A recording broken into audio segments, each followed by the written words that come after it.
Doctor ortho Ayurvedic oil और capsule, अब दर्द भी घुटने टेकेगा।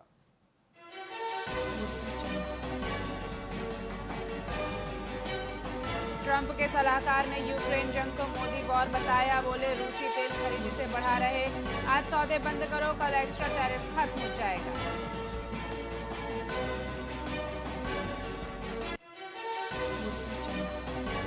पुनौरा धाम पहुंचे राहुल, माता जानकी की आरती। पुजारी बोले नियम से पूजा की, मंदिर का इतिहास जाना। तेजस्वी ने कहा धर्म पर राजनीति गलत।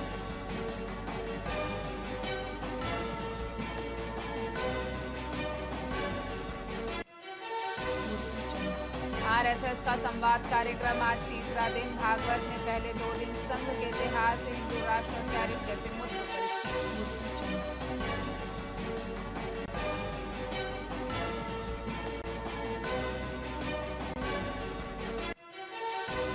सियोल में सीएम व एटीसीए प्रतिनिधि मंडल की भेंट। सीएम साय ने कहा आईटी इलेक्ट्रॉनिक्स क्षेत्रों में निवेश से उद्योगों को नई ताकत मिलेगी।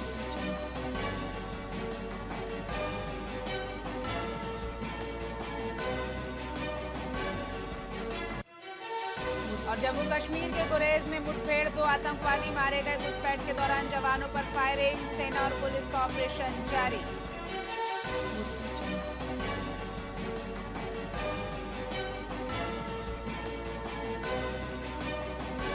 नमस्कार, स्वागत है आपका वीआईपी न्यूज में। मैं हूं आपके साथ डॉक्टर रानी और आइए शुरू करते हैं छत्तीसगढ़ की खबरों को। छत्तीसगढ़ के बीजापुर जिले में कुल 30 माओवादियों ने पुलिस अधिकारियों के समक्ष आत्मसमर्पण किया। आत्मसमर्पण करने वालों में 81 लाख रुपए तक के इनामी नक्सली भी शामिल हैं, जो लंबे समय से पुलिस को विभिन्न वारदातों में वांछित थे। माओवादियों ने बताया कि वे राज्य सरकार की पुनर्वास नीति, विकास योजना और पुलिस विभाग की कल्याणकारी पहल से प्रभावित होकर हिंसा का मार्ग छोड़ने का निर्णय ले रहे हैं।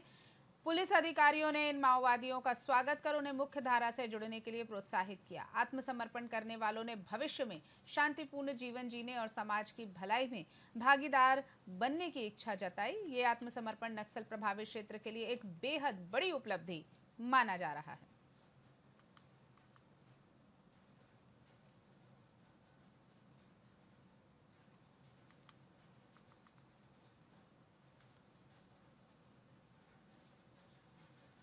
देखिए, जो एरिया सिक्योरिटी वैक्यूम वाले एरिया है, वहाँ तो लगातार ऑपरेशन चलते हैं और आपने देखा भी होगा कि पिछले दिनों में नेशनल पार्क में कई सारे ऑपरेशन चले हैं और उसमें काफ़ी अच्छी सफलता भी मिली है। तो आने वाले दिनों में जैसे जो हमारा वैक्यूम एरिया है, नेशनल पार्क को ले लें या फिर इंद्रावती के नॉर्थ में जो अबुझमाड़ वाला इलाका है या फिर जो बेंगलुरु का जो वैक्यूम एरिया है, तो सभी जितने वैक्यूम एरिया में उसमें लगातार ऑप्स चलेंगे और कंटिन्यूअस ऑप्स चलेंगे। तो उनको जो माओवादियों को जो छुपने का जो ठिकाना है, वो अब मिल नहीं पाएगा। तो मेरी सबसे अपील यही है, सभी माओवादियों से यही अपील है कि जल्दी से जल्दी आत्मसमर्पण कर लें और मुख्य धारा से जुड़ें। जैसा कि आप सब जानते हैं, आज 30 माओवादियों ने सीआरपीएफ छत्तीसगढ़ पुलिस के समक्ष आत्मसमर्पण किया है और हम इस पहल का स्वागत करते हैं उनकी मुख्य धारा में शामिल होने का।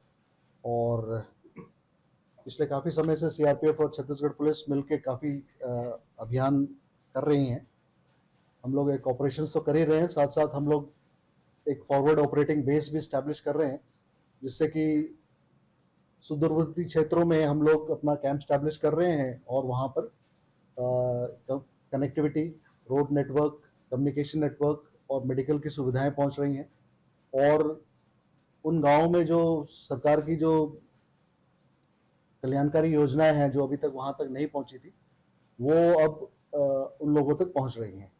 और यही कारण है कि नक्सली सरेंडर करने के लिए आगे आ रहे हैं और आने वाले समय में आप देखेंगे कि और भी नक्सली सरेंडर करेंगे और हमारे जो ये नक्सल विरोधी अभियान है इसी तरह जारी रहेगा। और हमें उम्मीद है कि जल्द ही हम छत्तीसगढ़ में और बीजापुर में शांति व्यवस्था कायम कर पाएंगे।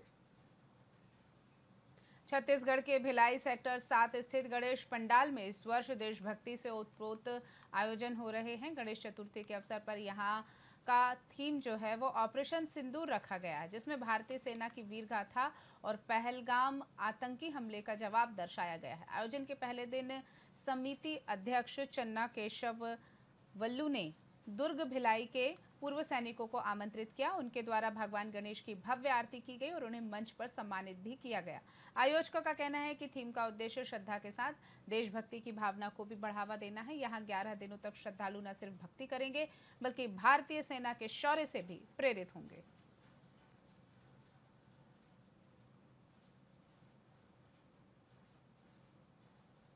पहले तो जय हिंद, जय भारत, जय छत्तीसगढ़। इस पंडाल के आयोजक करता चिन्ना भैया को पहले तो मैं बहुत बधाई देता हूँ कि जो उन्होंने फौजियों को यहाँ आज इकट्ठा किया और इतना भव्य आयोजन किया। उन्होंने एक ऑपरेशन सिंदूर का पंडाल बना के एक कहीं न कहीं एक देशभक्ति को दर्शाता है। और मेरे मित्र राव भाई, इन्होंने भी ये भी यहाँ के व्यवस्थापक हैं। इन्होंने हम सबको एकत्रित किया। हमारे सोल्जर बोर्ड के अधिकारी, हमारे कमांडेंट साहब यहाँ पे आए और मेरे यहाँ कई सामाजिक जो मेरे साथ जो काम करते हैं वो भी लोग यहाँ पे आए।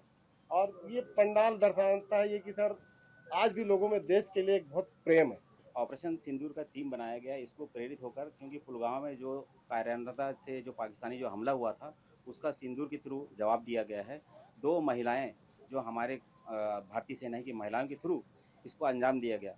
किसी भी भारतीय सेना जब लड़ाई में जवान जाता है तो वो एक सुहाग रात की दिन होती है, कफन बांध के चलता है। उससे कोई क्वेश्चन नहीं पूछा जाना चाहिए कि ऑपरेशन हुआ नहीं हुआ। वो सुहाग रात होने के बाद ऑटोमेटिक पता चल जाता है कि मनी नहीं मनी, इसलिए कोई भी क्वेश्चन उसके ऊपर नहीं उठना चाहिए। भूतपूर्व सैनिक संघ के अध्यक्ष आदरणीय कमांडेंट प्रवीण कुमार जी और उनके सारे साथी लोग उपस्थित हुए।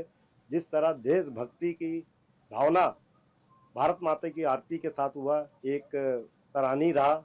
हम समिति की ओर से सारे हमारे जो एक्स आर्मी के साथी हैं उनको मैं बहुत बहुत बधाई, शुभकामनाएं देता हूं अपने और संचार माध्यम के द्वारा इस गणेश उत्सव समिति को अनेकों बधाई देना चाहता हूं, जिन्होंने एक समसामयिक विषय को आज इस थीम के रूप में चुना है।